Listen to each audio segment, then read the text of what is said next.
మొదటి అధ్యాయం బాప్తిస్మిచ్చు యోహాను యొక్క జననం గురించి కొన్ని వాక్యాలు మనం చదువుకున్నాం. లూకా సువార్త మొదటి అధ్యాయము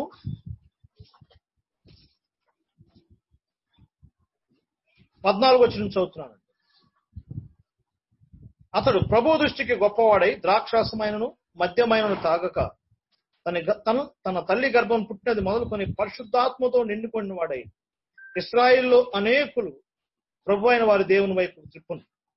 మరియు అతడు తండ్రుల హృదయంలో పిల్లల తట్టుకును అవిధేయుల నీతిమంతులను జ్ఞానం నడుచుటకును త్రిప్పి ప్రభు కొరకు ఆయత్తపడి ఉన్న ప్రజలను సిద్ధపరచుటకై ఏలియా యొక్క ఆత్మీయ శక్తి గలవాడై అతడు ముందుగా వెళ్ళును.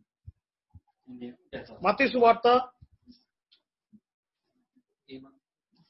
14 అధ్యాయం, లేకపోతే మార్కు సువార్త 6 అధ్యాయం చూద్దాం. బాప్తిస్మిచ్చు యోహాను జీవితాన్ని మనం 4 సువార్తల్లో చూడొచ్చు. మరి ప్రత్యేకంగా ఆయన చెరసాల్లో బంధించబడిన అంశం మాత్రం 3 సువార్తల్లో మనం చూస్తాం. మార్కు సువార్త 6వ అధ్యాయం 17 వచనం చదువుకున్నాం. హేరోదు తన సహోదరుడు ఫిలిప్పు భార్య అయిన హేరోదియు పెళ్లి చేసుకున్నందున యోహాను, నీ సహోదరుని భార్యను చేర్చుకున్నట నీకు న్యాయం కాదని హేరోదుతో చెప్పాను గనుక ఇతడు ఆమె నిమిత్తము యోహాను పట్టి తెప్పించి చెరసాల్లో బంధించి ఉండెను. హేరోది అతని మీద పగబట్టి అతన్ని చంపింపగోరిను గాని ఆమె చేత కాకపోయాను. మత్తయి సువార్త 11వ అధ్యాయం 11వ అధ్యాయము 2వ వచనం చదువుకున్నాం. క్రీస్తు చేయుచున్న కార్యమును గురించి యోహాను చెరసాల్లో విని, రాబోవాడు నీవేనా, మేము ఎవరి కొరకైనా కనిపెట్టవలనా అని ఆయన అడుగుటకు తన శిష్యులను పంపాను. యేసు వారిని చూచి, మీరు వెళ్ళి విన్న వాటిని కన్న వాటిని యోహానుకు తెలుపుడి. గుడ్డివారు చూపు పొందుచున్నారు, కుంటివారు నడుచుచున్నారు, కుష్ఠరోగులు శుద్ధులగుచున్నారు, చెవిటి వారు వినుచున్నారు, చనిపోయిన వారు లేపబడుచున్నారు, పేదలకు సువార్త ప్రకటించబడుచున్నదని యోహానుకు చెప్పమని చెప్పాడు. అదే మత్తయి సువార్త 14వ అధ్యాయం 5వ చదువుతాను. అయితే హేరోదు జన్మదినోత్సవం వచ్చినప్పుడు హేరోదియ కుమార్తె వారి మధ్య నాట్యమాడి హేరోదును సంతోషపరిచాను కనుక ఆమె ఏమి అడిగినా ఇచ్చేదనని అతడు ప్రమాణపూర్వకంగా వాగ్దానం చేశాను. అప్పుడు ఆమె తన తల్లి చేత ప్రేరేపించబడినది బాప్తిస్మిచ్చు యోహాను తల ఇక్కడ పల్లెంలో పెట్టి నాకిప్పించమని అడిగాను. రాజు దుఃఖపడినను తాను చేసిన ప్రమాణం నిమిత్తము తనతో కూడా భోజనము కూర్చున్న వారి నిమిత్తము ఈయన ఆజ్ఞాపించి బంట్రోతును పంపి చెరసాల్లో యోహాను తల కొట్టించాను. వాడతని తల పల్లెంలో పెట్టి తెచ్చి ఆ చిన్నదానికి ఇచ్చాను. ఆమె తన తల్లి యొద్దకు దాన్ని తీసుకుని పోయాను. చదవబడిన లేఖన భాగము దేవుడు దీవించులాగున దేవుని ఆత్మ సహాయం కొరకు చిన్న ప్రార్థన చేసుకుని తల ఉంచినట్లయితే చిన్న ప్రార్థన చేద్దాం. ప్రేమగా తండ్రి, మరొకసారి మీ సన్నిధికి రావటానికి మీరు మాకు ఇచ్చిన ఈ సదుపాయాన్ని బట్టి మీకు వందనాలు చెల్లిస్తున్నాను. గత కాలాల్లో మరి మీ భక్తులను ప్రభువా మీరు ఆదరిస్తున్న విధానాన్ని బట్టి మీకు వందనాలు. ముందుగా ప్రింటింగ్ బుక్స్ ద్వారా నా తండ్రి 14-15 శతాబ్దాల్లో మీరు ఆదరించారు. తదుపరి తండ్రి రేడియోస్ ద్వారా, టెలివిజన్స్ ద్వారా, కంప్యూటర్స్ ద్వారా తండ్రి మరి విశేషంగా నేటి దినాల్లో ఈ క్లిష్ట కాలాల్లో కూడా మీ వాక్యం వినటానికి మీరు మాకు ఇచ్చిన సదుపాయాలను బట్టి మీకు వందనాలు చెల్లిస్తున్నాం. నా తండ్రి మీరు మాకు ఇచ్చిన యొక్క జూమ్ సదుపాయాన్ని బట్టి మీకు వందనాలు చెల్లిస్తున్నాం. ఈ విధంగా తండ్రి మీ సన్నిధిలో కూడుకొని వాక్యం వినటానికి మీరు మాకు ఇచ్చిన యొక్క సమయాన్ని బట్టి మీకు వందనాలు చెల్లిస్తున్నాం తండ్రి. మరి దీని వెనుకుండి నా తండ్రి నడిపిస్తున్న మీ సోదరులు రాజు బ్రదర్ని అలానే టీం కొరకు ప్రత్యేక ప్రార్థిస్తున్నాం. మీ కృపలో తండ్రి మమ్మల్ని జ్ఞాపకం చేసుకున్నాను. మరొకసారి మీ సన్నిధికి మీ దయ కొరకు ఎదురు చూస్తున్నాం. ప్రపంచ పరిస్థితులు ఎలా ఉన్నాయో ఎరిగిన దేవుడు తండ్రి, సమస్త కార్యములు జరిగించేవాడు. ఆయన తీర్పులు శోధింపన సఖ్యములు, ఆయన మనసు ఎరిగిన వాడు, ఆయనకు ఆలోచన చెప్పగలిగిన వాడు. అవును ప్రభా, మీ మార్గములు అగమ్య గోచరం. మీరేం చేసినా మా మేలు కొరకు చేస్తారు తండ్రి. మానవాళి మీదకి మీరు అనుమతించిన కరోనాను బట్టి మీ సన్నిధికి వస్తున్నాం తండ్రి. ప్రభా మరొకసారి మానవ జాతిని మీరు దృష్టించండి. మీ దయ కొరకు మీ సన్నిధిలో విన్నవిస్తున్నాం ప్రభా. ప్రపంచవ్యాప్తంగా చెదిరి ఉన్న మీ బిడ్డలను మీరు జ్ఞాపకం చేసుకోండి, ఆదరించండి, పోషించండి, నడిపించండి. ప్రభా, మరొకసారి మా దేశం కొరకు, మా రాష్ట్రాల కొరకు ప్రార్థిస్తున్నాను. దినదినం తండ్రి పరిస్థితులు తీవ్రమవుతున్నాయి. తీవ్రత తగ్గించమని మీ సన్నిధికి వేడుకుంటున్నాం తండ్రి. ప్రధానమంత్రి కొరకు, ముఖ్యమంత్రుల కొరకు, అధికారుల కొరకు ప్రార్థిస్తున్నాను ఆయన. సమయస్ఫూర్తిని దయచేయండి తండ్రి. ఈ పోరాటంలో ప్రభా మీ సహాయం కొరకు వేడుకుంటున్నాం, జ్ఞాపకం చేసుకోండి. మెట్టుకు మీ చిత్తాన్ని మా పట్ల జరిగించండి. ఈ యొక్క కరోనా సందర్భంగా తండ్రి అనేక మంది ఆర్థికంగా నష్టపోయారు, అనేక మంది ఆహార సమస్యలు ఉన్నారు ప్రభా, వారిని కరుణించమని మీ వాక్యం చదువుకొని అందులో నుంచి తండ్రి కొద్ది సమయం ధ్యానం చేయడానికి మీరు మాకు ఇచ్చిన గొప్ప ధన్యతకే మీకు వందనాలు చెల్లిస్తూ ప్రభువును రక్షకుడు యేసుక్రీస్తు నామమున అడిగి వేడుకుంటున్నాం తండ్రి, ఆమేన్. మరొకసారి మరి ప్రభు యేసుక్రీస్తు నామమున మీ అందరికీ నా యొక్క హృదయపూర్వకమైన వందనాలు తెలియజేస్తున్నాను. గత దినాల్లో మనం అంశాల వారికి ధ్యానం చేస్తూ వచ్చాం. మొట్టమొదటిగా గుహలో ఉన్న దావీదు చేసిన ప్రార్థన. లాక్డౌన్ అయిన దావీదు తన జీవితంలో ఆయన పాడిన పాట ఎ సామ్ ఆఫ్ లాక్డౌన్ 142. సౌలు అనే ఆ ఒక వైరస్ నుంచి తప్పించుకోవటానికి క్షేమమని తలంచాడు, గుహలోకి వెళ్ళాడు. ఆ కదుల్లాం గుహలో చేరి తర్వాత దావీదు జీవితం ఆశీర్వాదకరంగా మలచబడింది. అంతకుముందు తర్వాత యోసేపు జీవితంలో నుంచి మనం కొన్ని పాఠాలు ధ్యానం చేశాం. ఆ యొక్క చెడ్డ స్త్రీ నుంచి దేవుడు విడుదల కలగజేయటానికి యోసేపును దూరంగా తీసుకువెళ్ళాడు. ఒక జైలు గదికి పరిమితం చేశాడు. ఒక బెటర్ మ్యాన్ గా జైలు గదికి వెళ్ళాడు, కానీ ఒక బ్లెస్సెడ్ మ్యాన్ గా బయటకు వచ్చినట్టుగా మనం చూస్తున్నాం. నిన్నటి దినాన మరొక వ్యక్తిని మనం చూసాం. సంసోను మరి పారిపోవలసిన వాడు దగ్గరయ్యాడు. చివరికి సంసోను జీవితం ఎలా ముగించబడిందో మనం చూసాం. కానీ సంసోను మరణం మరి ఇశ్రాయేలు జాతికి ఒక ఆశీర్వాదకరంగా ప్రభు మలిచాడు. ఈ యొక్క సాయంకాల సమయం మందు కొత్త నిబంధనలో నుంచి ఇలాంటి అనుభవం కలిగిన మరొక భక్తుడి జీవితాన్ని మనం ఇప్పుడు ధ్యానం చేయబోతున్నాం. బాప్తిస్మిచ్చు యోహాను జీవితం చాలా ప్రత్యేకంగా న్యూ టెస్టిమెంట్ లో మనం చూడాలి. ఎందుకంటే ఆయనకు చాలా స్పెషాలిటీస్ ఉన్నాయి, చాలా ప్రత్యేకతలు, యూనిక్ స్పెషాలిటీస్. ఇక అవి ఎవరికి లేవు. పాత నిబంధనకి కొత్త నిబంధనకి సమన్వయపరుస్తూ బాప్తిస్మిచ్చు యోహాను జననాన్ని మనం చూస్తున్నాం. మలాకి గ్రంథం ఆఖరి అధ్యాయం ఆఖరి వచనాల్లో బాప్తిస్మిచ్చు యోహాను యొక్క ప్రవచనం చెప్పబడింది. ఆ ప్రవచనాన్ని నెరవేరుస్తూ 400 సంవత్సరాల తర్వాత ఈ 400 సంవత్సరాల్లో ఎన్నో కీలక పరిణామాలు ఇజ్రాయెల్ దేశంలో జరిగినాయి. కానీ ఎన్ని జరిగినా కూడా దేవుని యొక్క వాక్యము, దాని యొక్క అమరిక చాలా అద్భుతంగా నడిచింది. ఎన్నో మార్పులు జరిగిన మలాకి గ్రంథానికి అనుబంధంగా లూకాసు వార్త 1వ అధ్యాయంలో బాప్తిస్మిచ్చు యోహాను యొక్క జననం మనం చూస్తున్నాం. వారి తల్లిదండ్రుల యొక్క ప్రత్యేకత చాలా గొప్పది. వీరిద్దరు అనే మాట చాలా ప్రత్యేకంగా జకరియా ఎలిజబెత్ గురించి రాయబడింది. వీరిద్దరు, వారిద్దరు. ఆదికాండం 2వ అధ్యాయం 24వ వచనంలో వారిద్దరు, ఎఫెసీ 5:31లో వారిద్దరనే ఆ యొక్క గొప్ప నిర్వచనానికి ఒక గొప్ప కపుల్గా జకరియా ఎలిజబెత్లు బైబిల్ గ్రంథం అంతట్లో నిలబడినట్లు మనం చూస్తున్నాం. వారిద్దరూ ఒకే మాట, ఒకే బాట, ఒకే చోట, ఒకే ఓటలోనిది మరి ఎలిజబెత్ జకరియాలు తీసుకున్నట్టుగా మనం చూస్తున్నాం. జకరియా పరిశుద్ధాత్మ పూర్ణుడు, ఎలిజబెత్ కూడా పరిశుద్ధాత్మ పూర్ణురాలని రాయబడింది. బైబిల్ అంతటిలో ఏ స్త్రీకి అలాంటి టైటిల్ ఇవ్వబడలేదని. పరిశుద్ధాత్మ పూర్ణురాలు అని ఒకే ఒక స్త్రీ గురించి రాయబడింది, ఆమె ఎలిజబెత్. భక్తురాండ్రందరూ పరిశుద్ధాత్మ పూర్ణులే, కానీ ఆ విషయాన్ని బైబిల్ గ్రంథంలో మనం చూడం. కానీ పరిశుద్ధాత్మ పూర్ణాలుగా ఎలిజబెత్ను మనం చూస్తున్నాం. జకరియా కూడా పరిశుద్ధాత్మ పూర్ణుడుగా మనం చూస్తున్నాం. లూకాసు వార్త ఆ యొక్క 1వ అధ్యాయంలో ఇద్దరు గురించి రాయబడింది. వీళ్ళిద్దరి ద్వారా ఒక వ్యక్తి ప్రొడ్యూస్ అయ్యాడు. అతనే బాప్తిస్మిచ్చు యోహాను. అతడు పుట్టినది మొదలుకొని పరిశుద్ధాత్మతో నింపబడినవాడు. బాప్తిస్మిచ్చు యోహాను జీవితంలో అది ఒక ప్రత్యేకమైన యూనిక్ టైటిల్. ఇక అది ఎవరికి జరగదని. మనం యేసు ప్రభుని సువార్తను విశ్వసించినప్పుడే మనం పరిశుద్ధాత్మను పొందుకుంటాం. కానీ బాప్తిస్మిచ్చు యోహాను జీవితంలో ప్రత్యేకమైనది అదే. అతడు పుట్టుకతోనే పరిశుద్ధాత్మతో నింపబడ్డవాడనే మాట మనం చూస్తున్నాం.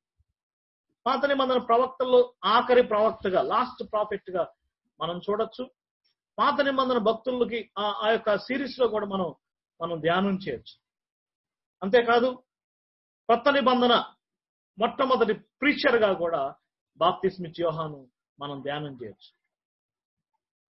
ఇంకా ఆయన స్పెషాలిటీస్ మనం చూస్తే కింగ్స్ హెరాల్డ్, రాజును పరిచయం చేసే గొప్ప ఆధిక్యత కలిగిన వాడుగా బాప్తిస్మిచ్చే యోహాన్ని మనం చూడొచ్చు. అదే నెలలో మరి రాజులు వస్తున్నారంటే డప్పు వాయించుకుంటూ రాజు వస్తున్నాడహో అని చాటింపేసేవాడు. రాజు వస్తున్నాడు, రాళ్ళకి మార్గంలో రాళ్ళు ఉండకూడదని ఏరేస్తా ఉంటారు. అదే పని బాప్తిస్మిచ్చే యోహాను చేశాడు.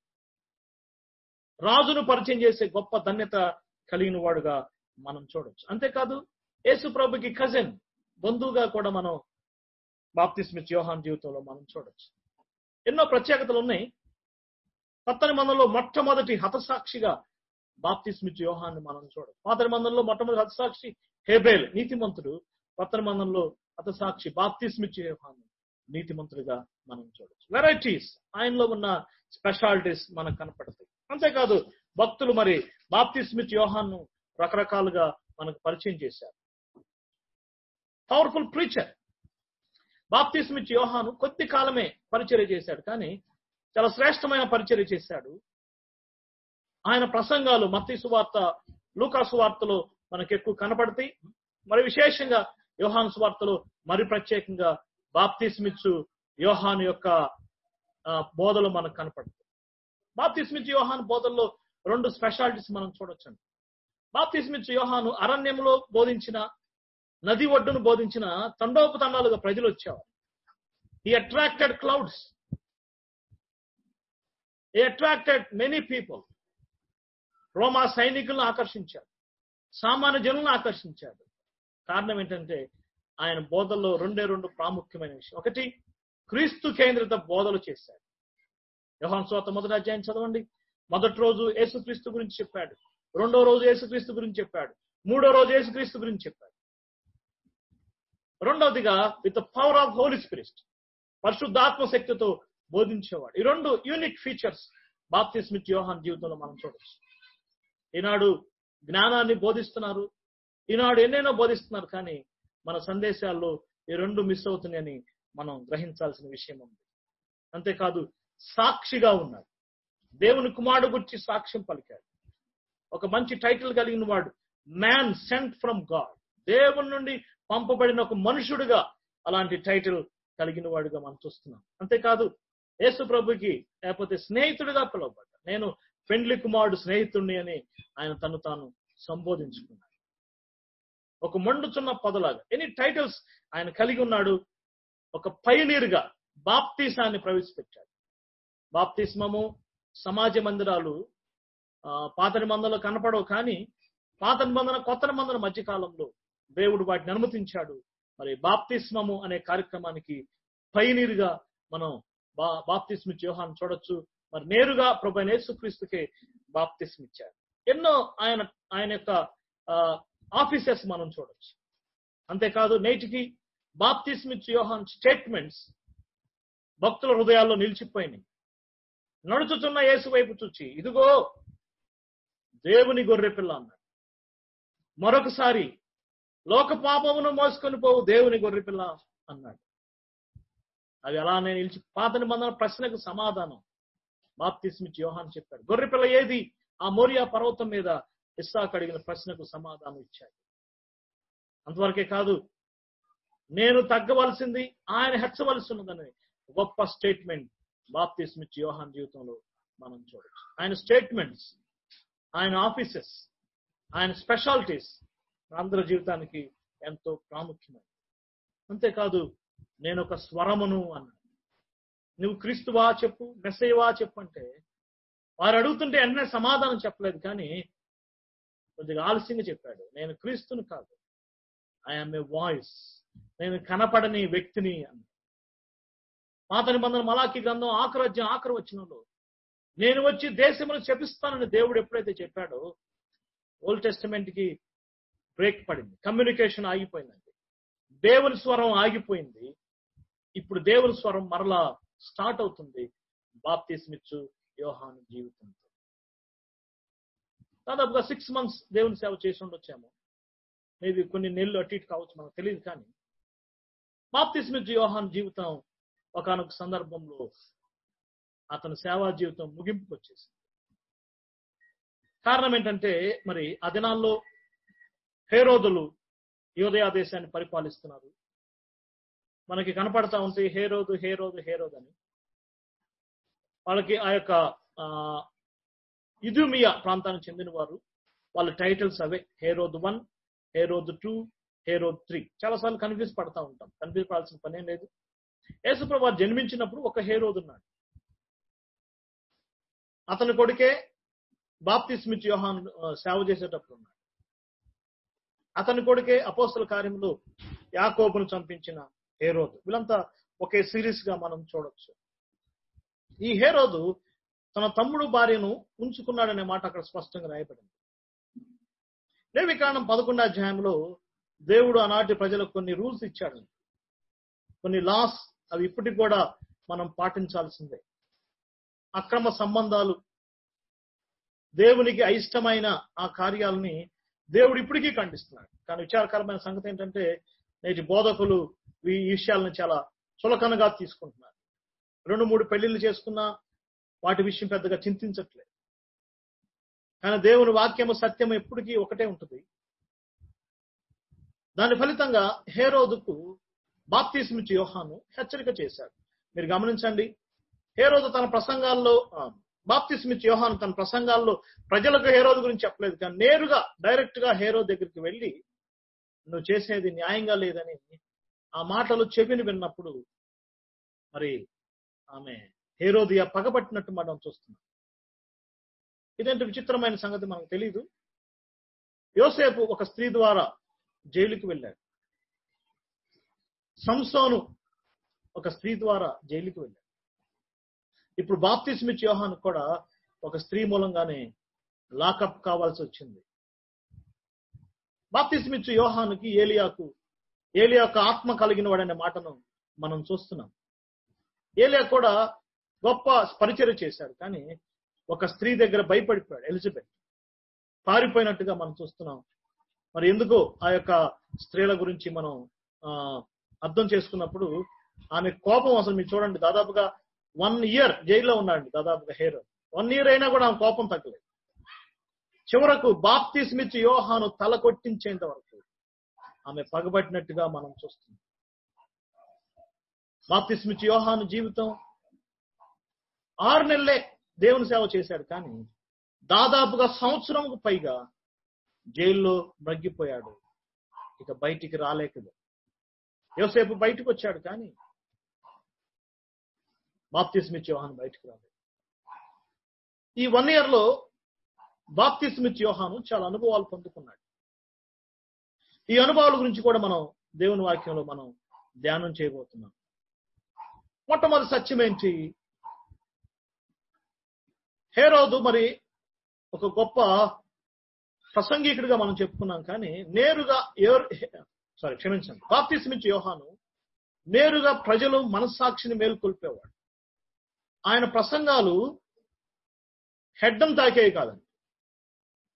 ఆయన ప్రసంగాలు ప్రజల యొక్క మెదడులను తాకేవి కాదు, కానీ ఆయన ప్రసంగాలు ప్రజల యొక్క హృదయాలను తాకేవి. అందుకే చాలా మంది మేమేం చేయాలి సైనికులు వచ్చారు, పాపాలు ఒప్పుకున్నారు, కాన్షియన్స్. ఇప్పుడు ఒక సత్యాన్ని, ఒక వాస్తవాన్ని హేరోదుకి బాప్తిస్మిచ్చు యోహాను చెప్పినప్పుడు హేరోదు ఇప్పుడు డైలమాలో పడ్డాడు.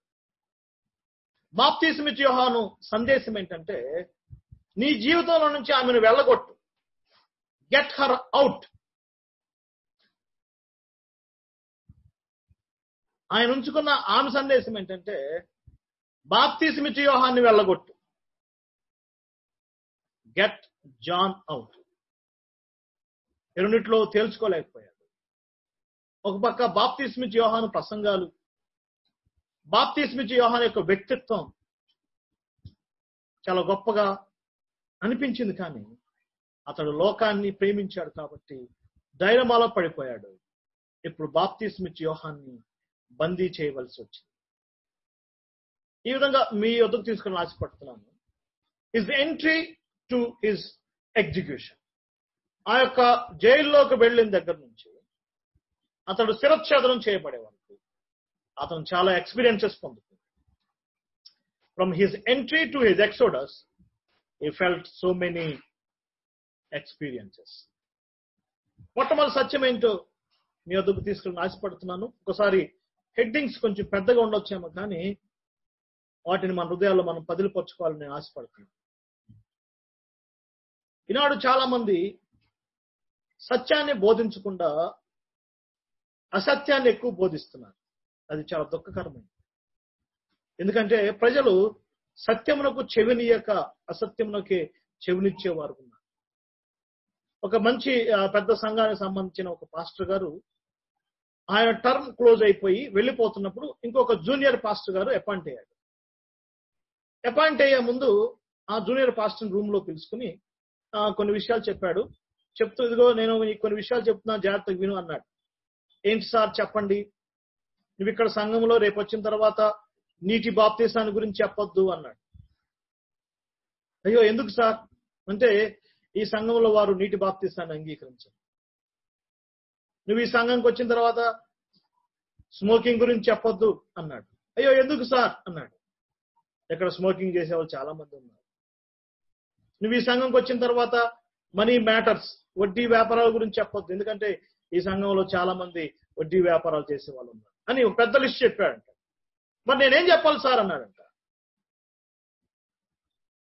ఎన్ని చెప్పొద్దు అన్నావు, మరి నేనేం చెప్పాలి సార్ అంటే, ఇజ్రాయెల్ గురించి చెప్పు, చరిత్ర చెప్పు, కమింగ్ ఈవెంట్స్ చెప్పు, రాకడ సంగతులు చెప్పు, ఇవన్నీ నీకెందుకు అన్నాడు. ఈనాడు ప్రజలు కూడా సత్యాన్ని స్వీకరించడానికి ఇష్టపడలేదు. బాప్తిస్మిచ్చి యోహాను ధైర్యంగా సత్యాన్ని తెలియచేశాడు. హేరోద్, నువ్వు చేసేది, నువ్వు నాయకుడు, దేశానికి నాయకుడు ఉన్నావు, నువ్వు చేస్తున్నది దేవునికి ఇష్టం లేదని ధైర్యంగా చెప్పటం బాప్తిస్మిచ్చి యోహాను జీవితంలో మనం చూస్తున్నాం. దాని ఫలితంగా బాప్తిస్మిచ్చి యోహాను బందీ అయ్యాడు. హేరోదు కోట దగ్గరే గుహల్లోనే ఒక పెద్ద బందీ ఏర్పాటు చేయబడింది. డెడ్ సీకి దగ్గర ఉంటుంది, మృత సముద్రానికి దగ్గరగా చాలా కఠినమైన చెరసాలండి. యోసేపు చెరసాల అంత కఠినమైనది కాదు, సంసోను చెరసాల కూడా అంత కఠినమైనది కాదు, కానీ బాప్తిస్మిచ్చి యోహాను మాత్రం చాలా కఠినమైంది. అక్కడ తీసుకెళ్లి పడేశాడు. ఒక రోజు అయిపోయింది, 2 రోజులు అయిపోయింది, 1 నెల రోజులు అయిపోయింది. ఒక విషయాన్ని మిమ్మల్ని అడుగుతాను, మీరు చెప్పాలండి. ఆ పెద్ద ప్యాలెస్ లో ఫ్రీడమ్, ఆ సౌఖ్యాల మధ్య హేరోదు హాయిగా నిద్రపోయి ఉంటాడా, లేకపోతే ఆ యొక్క జైలు గదిలో ఒంటరిగా బాప్తిస్మిచ్చి యోహాను నిద్రపోయి ఉంటాడా? వీళ్ళిద్దరిలో ఎవరు సంతోషంగా ఉండి ఉంటారు? మీరు ఆలోచించండి.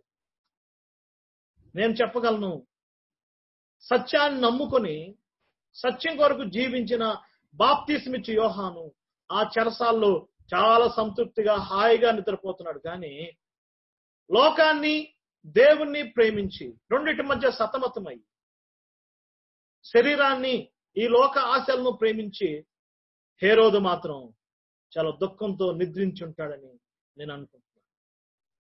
ప్యాలెస్ లో పండుకున్నాడు, కానీ హేరోదు మనసులో నెమ్మది లేదు. కారణం ఏంటంటే అతడు అసత్యంలో ఉన్నాడు.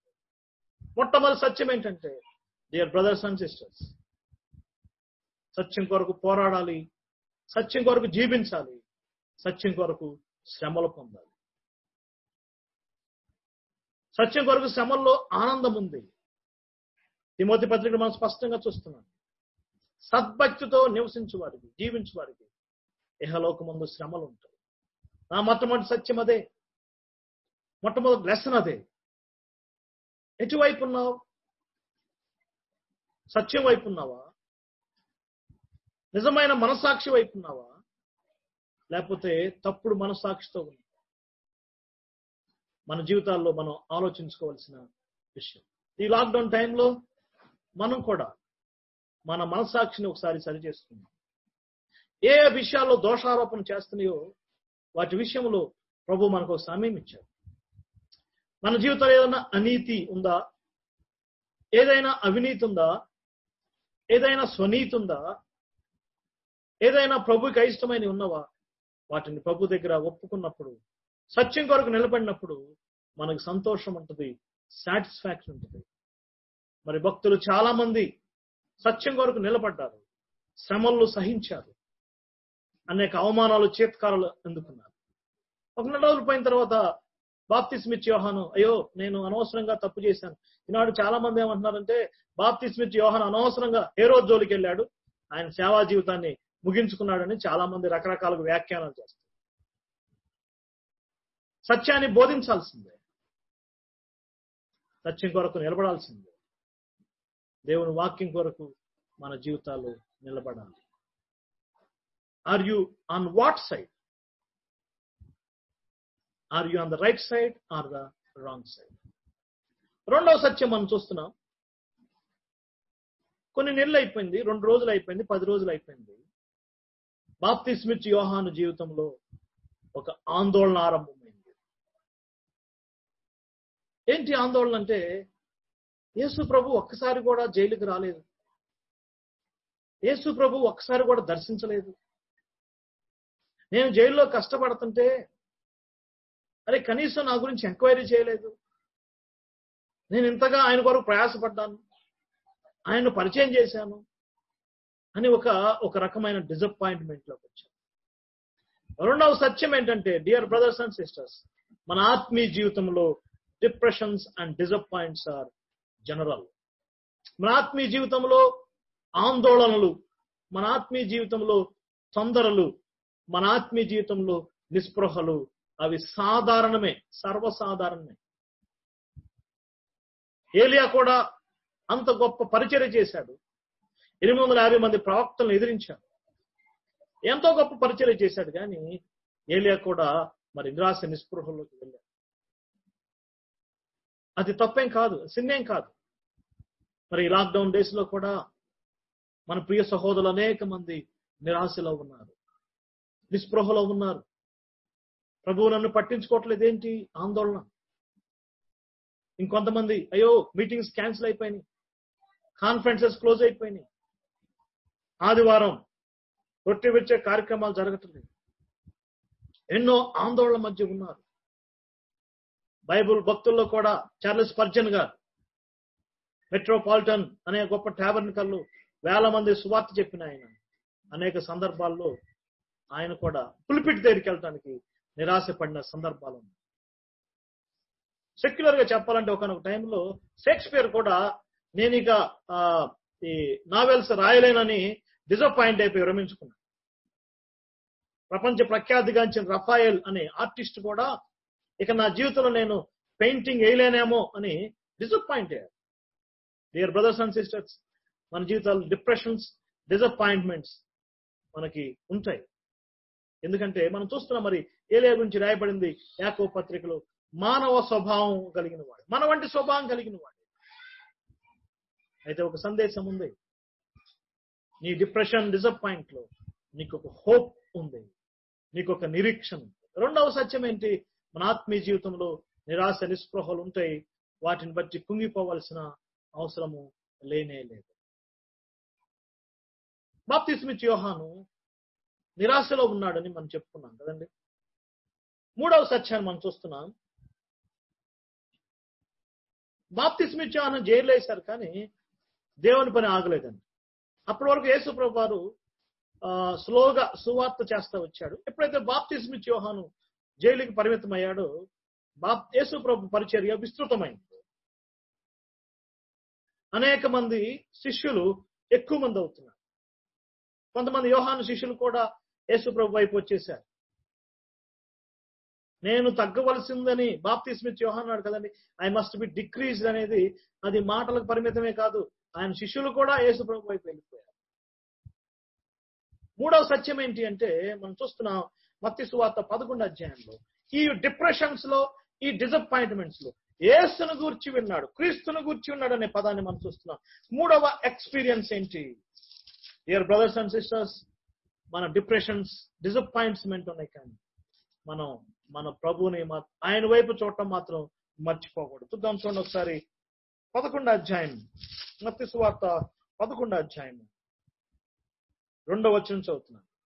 క్రీస్తు చేయుచున్న కార్యముల గురించి యోహాను చెరసాల్లో విన్నాడు.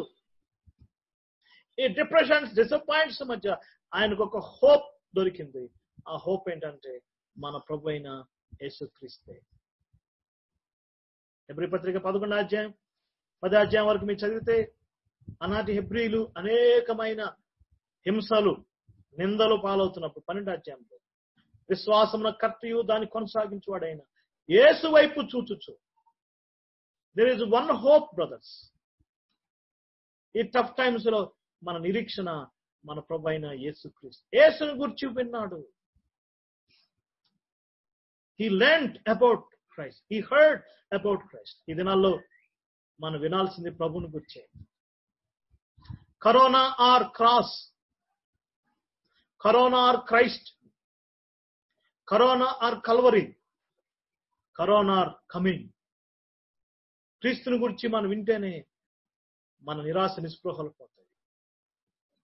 ఆ యొక్క డంజన్, ఆ గొప్ప క్లిష్ట పరిస్థితుల్లో బాప్తిస్మ యోహాను నిరీక్షణ ఒక్కడే, ఆయనే ప్రభు అయిన క్రీస్తు. ఆయన గురించి ధ్యానమే మన హృదయాలకు నెమ్మది. ఈ దినాల్లో ఎన్నో రకరకాల ప్రయత్నాలు చేస్తున్నారు, కానీ ఒక మంచి సీక్రెట్ మీకు చెప్పాలనుకుంటున్నాను. భక్తులంతా గత కాలాల్లో, వారి క్లిష్ట కాలాల్లో ప్రభుని గురించి ధ్యానించినప్పుడు వారు సంతృప్తిని అనుభవించారు. ఫిలిప్పీ పత్రికలో అపోస్తలుడైన పౌలు యొక్క సారాంశం అదే. ఆయన సంఖ్యల్లో జైళ్ల మధ్య క్రీస్తుని గురించిన అతి శ్రేష్టమైన జ్ఞానము కొరకు సమస్తమును. ఈ దినాల్లో మనం ప్రభుని గురించి ఇంకా తెలుసుకుందాం, ఆయన గురించి ధ్యానం చేద్దాం, ఆయన గురించి విందాం. ఒక 6 months క్రితం నేను గుంతకల దగ్గర తుగ్గిలి అనే ఒక ప్లేస్కి వెళ్ళాను. అక్కడ మీటింగ్ జరిగినాయి. అందులో ఒక బ్రదర్ ఉన్నాడు, అతని పేరు రవి. అతను ఒక పెయింటర్ అండి, ఒక సామాన్యమైన విశ్వాసం. కానీ దేవుడు ఆయనకి పాటలు రాసే అవకాశం ఇచ్చాడు. కొన్ని పాటలు రాశాడు. ఆ రోజు సీడీ రిలీజ్ చేశాడు. తర్వాత కొంచెం ఎంకరేజ్ చేశాను, నెంబర్ తీసుకున్నాను. బ్రదర్ మరి కొన్ని ఎప్పుడైనా వాక్యాలు చర్చించుకున్నాను. ఆ రోజు నుంచి ఈ రోజు వరకు ప్రతిరోజు నాకు వాట్సాప్ లో ఒక మెసేజ్ పంపిస్తాడు. ఏమని పంపిస్తాడంటే, యేసు ప్రభుకు సంబంధించిన ఏదో ఒక టైటిల్ పెట్టి వందనాలు అని పంపిస్తాడు. ఉదాహరణకి మహిమగల రాజైన యేసుక్రీస్తు నామములు వందనములు శుభములు అని పెడతాడు. నెక్స్ట్ డే దేవుని కుమారుడైన యేసుక్రీస్తు నామములు వందనములు. నెక్స్ట్ డే ఇంకొక టైటిల్. నేను రోజు గమనిస్తానే ఉన్నా, ఏమన్నా రిపీట్ చేస్తాడేమని గమనిస్తున్నా, కానీ నో, ప్రతిరోజు ప్రభుని గురించి ధ్యానం చేస్తాను. డియర్ బ్రదర్స్ అండ్ సిస్టర్స్, ఈ సఫరింగ్ దినాల్లో మనకు ఒకటే నిరీక్షణ ఏంటంటే, మనం ప్రభుని గురించి ధ్యానిద్దాం, మనం ప్రభుని గురించి విందాం, ప్రభుని గురించి పాడదాం, ఆయన కార్యాలు తలపోసుకుందాం. యేసు చేసిన కార్యాలు విన్నాడు అనేది మనం చూస్తున్నాం. థర్డ్ అంశం అదే, ఇస్ ఎక్స్పీరియన్స్. థర్డ్ ఎక్స్పీరియన్స్, ప్రభుని గురించి వినాలి, క్రీస్తుని గురించి వినాలనే మాట మనం చూస్తున్నాం. చాలా డిసప్పాయింట్ అయిపోయాడు. అతను డిసప్పాయింట్ కి కనీసం 2-3 కారణాలు ఉన్నాయి. ఒకటి, ఫిజికల్ సరౌండింగ్స్. అక్కడ ఒంటరివాడిగా ఉన్నాడు. అరణ్య ప్రాంతంలో యోర్దాన్ నదిలో ఎంతో ఫ్రీడమ్ తిరిగిన వాడు ఒక్కసారిగా బందీ అయిపోయాడు. ఫిజికల్ ప్రాబ్లమ్స్, పర్సనల్ ప్రాబ్లమ్స్, మనసులో ఎంతో ఆందోళన ఉంది. అంతేకాదు, శిష్యులు ఆయన దగ్గరికి వస్తున్నారండి, అవకాశం ఉంది కాబట్టి శిష్యుల్ని ఒకరోజు యేసుప్రభు దగ్గరికి పంపించాడు. అతనుకున్న సమస్యను యేసుప్రభు వారికి విన్నవించుకున్నాడు. 4వ సత్యం ఏంటంటే, మన యొక్క సమస్యలు మన ప్రభువుకు మనం విన్నవించుకోవాలి. That is the only way. ఈ మధ్య నైట్ ఒకటి చూశాను. అర్ధరాత్రి 12 గంటలప్పుడు ట్విట్టర్లో కేటీఆర్కి పెట్టాడంట, మా పాపకి పాలు కావాలంటే ఆయన అక్కడున్న మేయర్, డిప్యూటీ మేయర్కి ఫోన్ చేశాడు. వాళ్ళ ఇంట్లో వాళ్ళ పాపకి పాలు కావాలంట, ఇచ్చిరామంటే అర్ధరాత్రి తీసుకెళ్లి పాలు ఇచ్చి వచ్చారు. అది న్యూస్ లో చెప్పే సంచలనం. ఈనాడు మన సమస్యలు ఎవరు చెప్పుకునేవారు పట్టించుకుంటారండి? ప్రతి ఒక్క ఎవరింటికి వెళ్ళి అయిపోయారు. కానీ మనకు స్నేహితుడైన ప్రభు ఉన్నాడు. మన రిపోర్ట్స్ ఆయనకి ఇవ్వాలి, మన సమస్యలు ఆయనకి విన్నవించుకోవాలి. అందుకే కీర్తన కూడా ఒక మంచి మాట రాశాడు, what a friend we have in Jesus. ప్రీతిగల మన రక్షకుడు, ప్రీతిగల మన స్నేహితుడు. ఒక స్నేహితుడికి చెప్పుకున్నట్టుగా మన సమస్యలు ఆయనకు చెప్పుకోవాలి. ఆర్థిక సమస్యలో ఉన్నావా? ఆహార సమస్యలో ఉన్నావా? ఇంకా టఫ్ టైమ్స్ ఎదుర్కొంటున్నావా? Only one way, looking unto Jesus. ఆయనకు విన్నవించుకోవటమే. తన శిష్యులను పంపించినప్పుడు యేసుప్రభువారు వాళ్ళు కలుసుకున్నారు. సార్, మేము జాన్ దగ్గర నుంచి వచ్చాం. ఓహో, జాన్ దగ్గర నుంచి వచ్చారా? ఓకే, ఏంటి, వాట్ ఇస్ ద మ్యాటర్, ఏమైంది చెప్పండి. జాన్ మిమ్మల్ని కొన్ని ప్రశ్నలు అడగమన్నాడండి. బాప్తిస్మిచ్చే యోహాను కొన్ని ప్రశ్నలు అడగమని చెప్పాడు. ఏంటి ఆ ప్రశ్నలు? రాబోవాడు నీవేనా? మేము మరెవరి కొరకు ఎదురు చూడాలా అని యేసుప్రభువారికి రిపోర్ట్ చెప్పారు. మరియా మార్తలు కూడా తన సహోదరుడైన లాజరు రోగి అయినప్పుడు యేసుప్రభువారికి వర్తమానం పంపారు. నీవు ప్రేమించేవాడు రోగి అయి ఉన్నాడు. ఈ యొక్క లాక్డౌన్ టైంలో మనకు ఒక మంచి సదుపాయం ఉంది. అదేంటంటే మనం ప్రభు కృపాసనం చేరుకునే సమయం ఉంది. హెబ్రీ పత్రికలో ఆ మంచి మాట నేను చూస్తాం. అందరూ తెలిసిందే, కానీ మనం ఇది ఒక మంచి సమయంలో మన విన్నపాలు మన ప్రభుకు తెలియచేద్దాం. హెబ్రీ పత్రిక 4వ అధ్యాయం 15 నుంచి చదువుతున్నాను. మన ప్రధాన యాజకుడు మన బలహీనతలందు మనతో సహానుభవం లేనివాడు కాడు గాని సమస్త విషయములలో మన వలన ఆయన శోధించబడ్డాను, ఆయన పాపం లేనివాడు ఉండేను కనుక మనము కనికరింపబడి సమయోచితమైన సహాయం కొరకు కృప పొందినట్లు ధైర్యముతో కృపాసనం యొద్దకు చేరుదాం. నీ రోదన, నీ వేదన, నా ఆవేదన మన ప్రభుకి కుమ్మరిద్దాం. ఎన్ని రోజులు ఇలాంటి పరిస్థితి ఉంటుందో మనకు తెలియదు. చాలా మంది గృహాలు కొనుక్కోవాలని ప్లాన్ చేశారు. దేవుని పిల్లలు ఆలోచనలు భంగం కలిగింది. ఇంకొంతమంది ప్రమోషన్ కొరకు ఎదురు చూశారు, బ్రేక్ పడిపోయింది. ఇంకొంతమంది నేను చేసే బిజినెస్ లాభం వస్తుందని ఆశించారు. టఫ్ టైమ్స్ మనం ఎదుర్కొంటున్నాం. ఏం చేయగలం? ఒకటే, మన ప్రభు యొద్దకు తీసుకెళ్దాం. మన బర్డెన్స్, మన కేర్స్, మన చింతలు. అందుకే పేతురు పత్రిక మనం చూస్తున్నాం, మీ చింత యావత్తు ఆయన మీద వేయుడి, ఆయన మీ కొరకు చింతించుచుంది. బాప్తిస్మిచ్చే యోహాను ఆయనకున్న చింతంతా, ఆయనకున్న అనుమానాలు, ఇస్ డౌట్స్ అండ్ డిప్రెషన్స్ అన్ని ప్రభు యొద్దకు తీసుకొచ్చాడు. మనం కూడా చేయాల్సిన పని. ప్రభు మనకు సహాయం చేస్తాడు. ఇక్కడ చాలా మంది బాప్తిస్మిచ్చే యోహాన్ని చాలా తప్పు పెడుతున్నారండి. ఒక బలహీనుడిగా ఉన్నాడని రకరకాలుగా వ్యాఖ్యానాలు చేస్తున్నారు, కానీ మనం అంతగా ఆలోచించాల్సిన పని లేదు. దీనికి భక్తులు 2 కారణాలు చెప్పారు. ఒకటి, మానవ స్వభావంలో ఉన్నాడు, బలహీనతలు ఉంటాయి. కానీ రెండవ ముఖ్యమైన కారణం ఏంటంటే, ప్రతిరోజు శిష్యులు వెళ్ళినప్పుడల్లా బాప్తిస్మిచ్చే యోహాను అడుగుతున్నారంట, ఏంటి యేసు ప్రభు వారేమో ముందుకెళ్ళిపోతున్నాడు, నువ్వు ఇంకా ఇలా ఉండిపోయావు ఏంటి? గురువు గారిని అడుగుతుంటే మీరే పోయి అడగండి అని చెప్పాడు.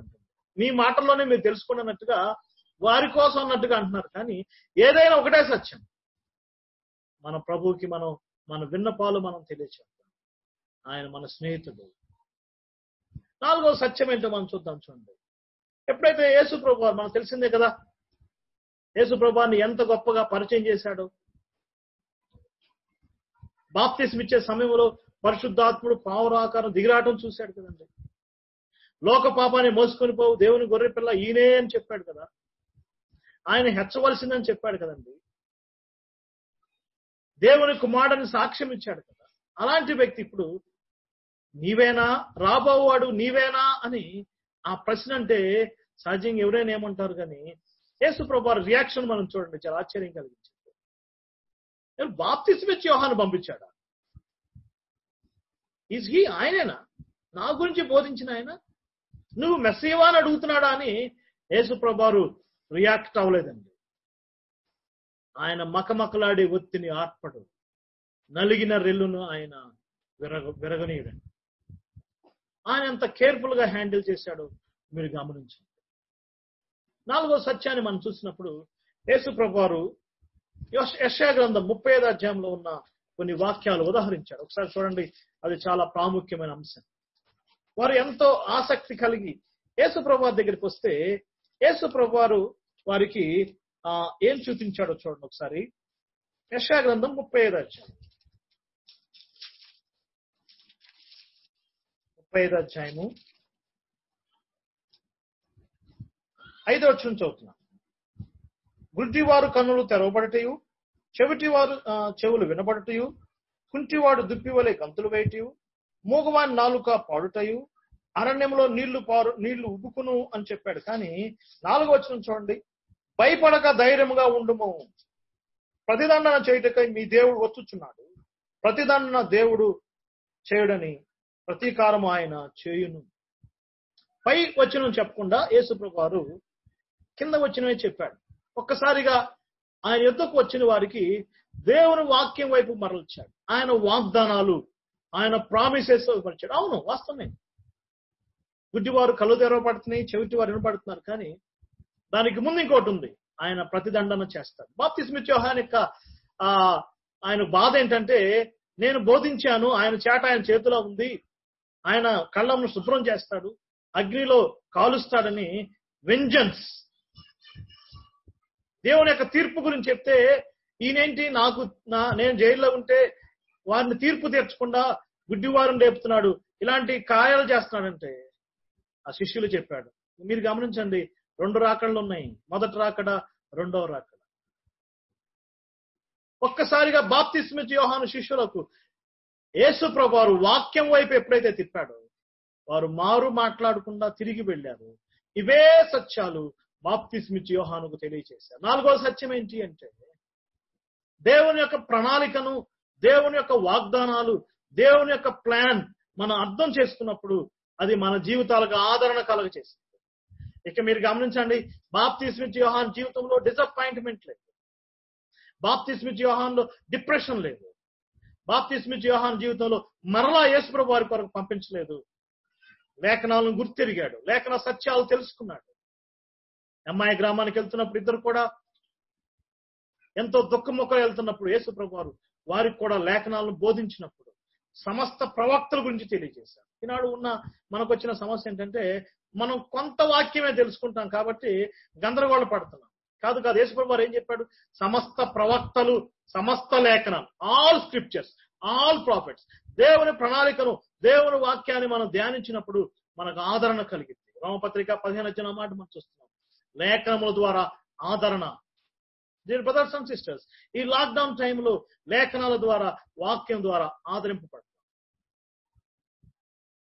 దేవుని ప్రణాళికను తెలుసుకుందాం. ఆయన రాకడను, ఆయన యొక్క ప్లాన్, ఆయన ప్రోగ్రామ్ మనం తెలుసుకుందాం. నాన్నగారు ఈ కరోనా స్టార్ట్ అయిన దగ్గర నుంచి రోజు ఫోన్ చేస్తూ ఉంటారు. మేము చేస్తున్నాం డైలీ. ఈ కరోనా న్యూస్ మాట్లాడుకుంటున్నప్పుడు చాలా తొందరపడుతున్నారు, ఆందోళన పడుతున్నారు. మా ఊరు దగ్గర కూడా, నేటివ్ ప్లేస్ దగ్గర కూడా కరోనా కేసులు రావటం అంటే నేను ఒకటే అన్నాను, అది కంగారు పడాల్సిన పనేం లేదు. మనందరం ప్రభువుని నమ్ముకున్నాం. ఏదన్నా కానీ ఆయన వస్తే అందరూ వెళ్ళిపోతాం, కంగారు పడాల్సింది ఏం లేదు. అది ఆయనకి తెలుసు. కానీ లేఖనాల ద్వారా ఆదరణ. డియర్ బ్రదర్స్ అండ్ సిస్టర్స్, బాప్తిస్మ యోహాను లేఖనాల ద్వారా ఆదరించబడ్డట్టుగా మనం చూస్తాం. మన ప్రభు ఎవరు? ఆయన మనకు బోధించేవాడు. అందుకని వారు అన్నారు, ఆయన మనకు బోధిస్తున్నప్పుడు మన హృదయాలు మనలో మండలేదా అనే సత్యాన్ని మనం గ్రహించడం మనం చూస్తున్నాం. ఇప్పటి వరకు నేను 5 విషయాలు మీకు చెప్పాను, మీరు గమనించండి. మొట్టమొదటి సత్యం, సత్యం కొరకు పోరాడాలి. శ్రమ అయినా, హింస అయినా సత్యం కొరకు పోరాడాలి. ఈ దుర్బోధలు ప్రబలుతున్న దినాల్లో మనం సత్యం వైపు నిలబడదాం. అదే మనకు సంతృప్తి, అదే మనకు ఆనందం. రెండవది, నిరాశ నిస్పృహలు సహజం, అవి టెంపరరీ, వాటి విషయంలో కుంగిపోవాల్సిన పని లేదు. మూడవ సత్యం, ప్రభుని గురించి ధ్యానం చేద్దాం, ప్రభుని కార్యాలు తలపోసుకుందాం.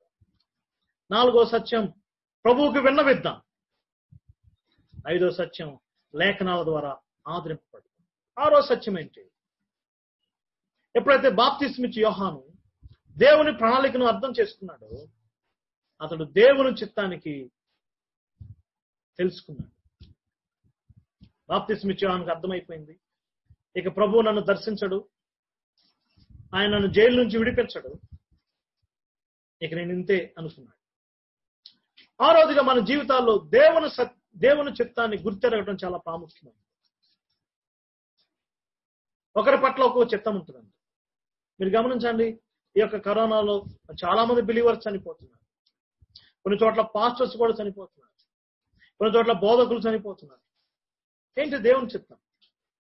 ఒకరి పట్ల ఒకరి చిత్తం ఉంటుంది. ఉదయకాలంలో మా ఫ్రెండ్ మరి నాకు ఒక ఆర్టికల్ పంపించారు, చాలా చాలా బాధాకరంగా.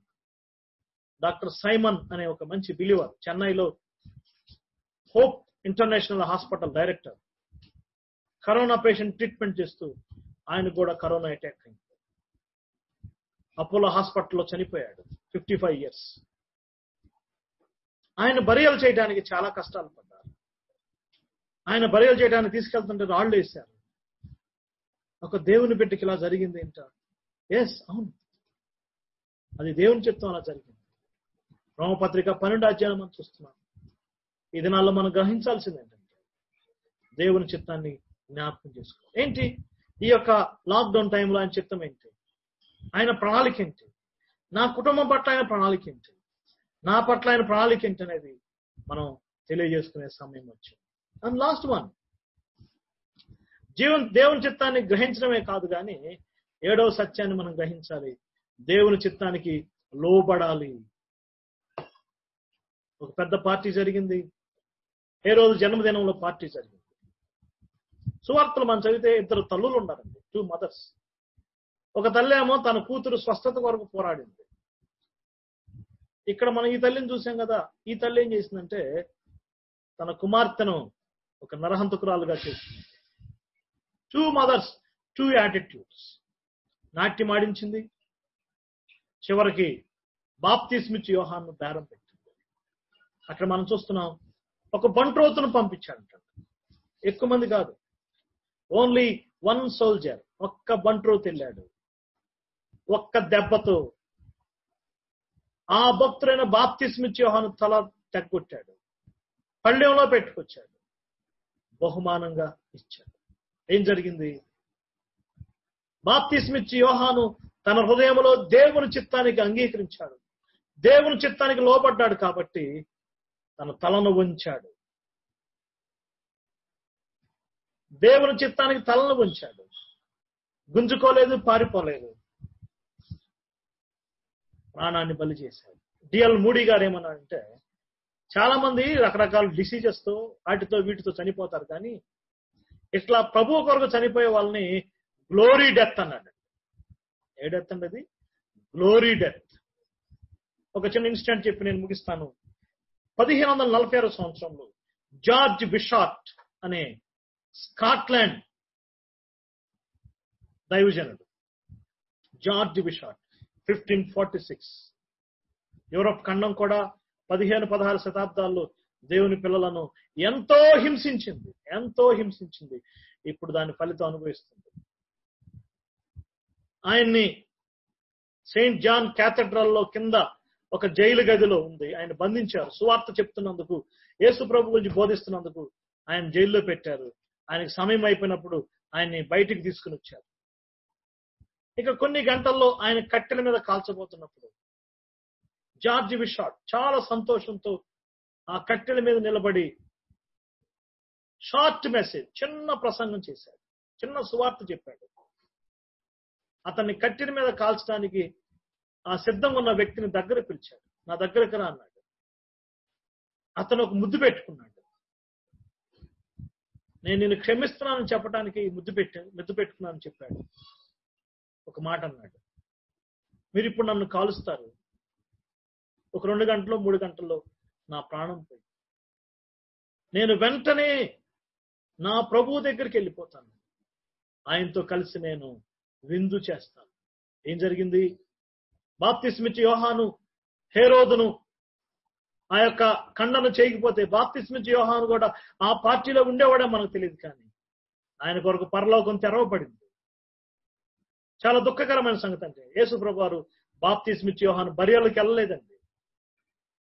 ఆయన తల వేరు చేయబడింది. మొండెములు శిష్యులు బరియలు చేశారు.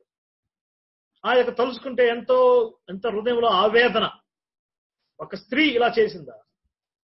యేసు ప్రభు వారు బరియలకు ఎందుకు వెళ్ళలేదంటే యేసు ప్రభు వారు బరియలకు ముందే బాప్తిస్మిచ్చి యోహాను గురించి ప్రసంగం చేశారు. చాలా మంది బరియల టైంలోకి వచ్చి చాలా గొప్ప విషయాలు చెప్తారు. కానీ మత్తయి సువార్త 11వ అధ్యాయంలో ఎప్పుడైతే ఆ శిష్యులు వచ్చారో యేసు ప్రభు వారు బాప్తిస్మిచ్చి యోహాను గురించి చెప్పాల్సినంతా చెప్పేశారు. ఇక ఆయన బరియలకు వెళ్ళాల్సిన అవసరం లేదు. దేవుని చిత్తానికి లోబట్టడంలో ఆనందం ఉంది. దేవుని చిత్తానికి తల వంచాడు. బాప్తిస్మిచ్చి యోహాను జీవితం ముగించబడింది. ఈ మాటలు మనం చదువుతున్నప్పుడు ఇంకోటి గుర్తొస్తుంది. మనందరి కొరకు కల్వరి శిలువలో తల వంచిన వ్యక్తి ఉన్నాడు. ఆయనే ప్రభువైన యేసుక్రీస్తు. గెత్సెమనే తోటలో ఆయన తండ్రి చిత్తాన్ని యాంటిసిపేట్ చేశాడు. నా చిత్తం కాదు తండ్రి, నీ చిత్తమే జరగాలి. ఆయన అప్పగించుకున్నాడు. మీరు ఎవరిని వెతుకుతున్నారని ఆయన పట్టుకోవడానికి వస్తే మేము నజరేయుడైన యేసుని వెతుకుతున్నాం. ఆ యేసు నేనే. ఈ వాలంటరీగా వారి దగ్గరికి వెళ్ళారు. వారు ఆయన బంధించారు. వారు ఆయన ఈడ్చుకు వెళ్ళారు. అన్యాయపు తీర్పును ఆయన మీద విధించారు. తండ్రి చిత్తం నెరవేర్చడానికి యేసు ప్రభు వారు ఆ యొక్క ఫోర్ రన్నర్, ఆయనకు ముందుగా ప్రకటించిన బాప్తిస్మిచ్చి యోహాను ఏ విధంగా బలైపోయాడు, అదేవిధంగా ఈ రాజు అయిన యేసు ప్రభు వారు కూడా తండ్రి చిత్తానికి లోబడ్డాడు. కల్వరిలో ఆయన ప్రాణాన్ని అర్పించాడు. ఇట్ ఈజ్ ఫినిష్డ్, సమాప్తమైందని కేక వేశాడు. తల వంచి దేవునికి అప్పగించాడు. మన కొరకే, మన పాపం క్షమించడం కొరకే ఆయన మన కొరకు బలయ్యాడు. ఆయన చిత్తాన్ని నెరవేర్చాడు. యేసు ప్రభువుని నమ్ముకోండి. ఈ యొక్క క్లిష్ట కాలాల్లో ఆనందంగా సంతృప్తికరంగా జీవించాలంటే ప్రభు వైపు చూద్దాం. ఒక వాక్యం చదువుకొని మనం ముగించుకుందాం. రోమాపత్రిక 12వ అధ్యాయం. ప్రభు చిత్తమైతే రేపు అపోస్తలుడైన పౌలు జీవితంలో మరి ఆయన కూడా బంధించబడ్డాడు. ఆయన కూడా లాకప్ అయ్యాడు. ఆయన బంధించబడిన ఆ యొక్క విషయాల్లో నుంచి మనం ధ్యానం చేయబోతున్నాం. ఒక వాక్యం చదువుతాం. రోమపత్రిక 12వ అధ్యాయం మొదటి నుంచి చదువుతున్నాం. కాబట్టి సహోదరులారా, పరిశుద్ధమును దేవునికి అనుకూలమైన సజీవ యాగముగా మీ శరీరంలో ఆయనకు సమర్పించుకుందని దేవుని వాత్సల్యమును బట్టి మిమ్మల్ని బతిమాలుచున్నాను. ఇట్టి సేవ మీకు యుక్తమైన దేవుని చిత్తం కొరకు సమర్పించుకుందాం. దేవుని కొరకు జీవిద్దాం. దేవుడి వాక్యాన్ని దీవించును గాక. మన షెడ్యూల్లో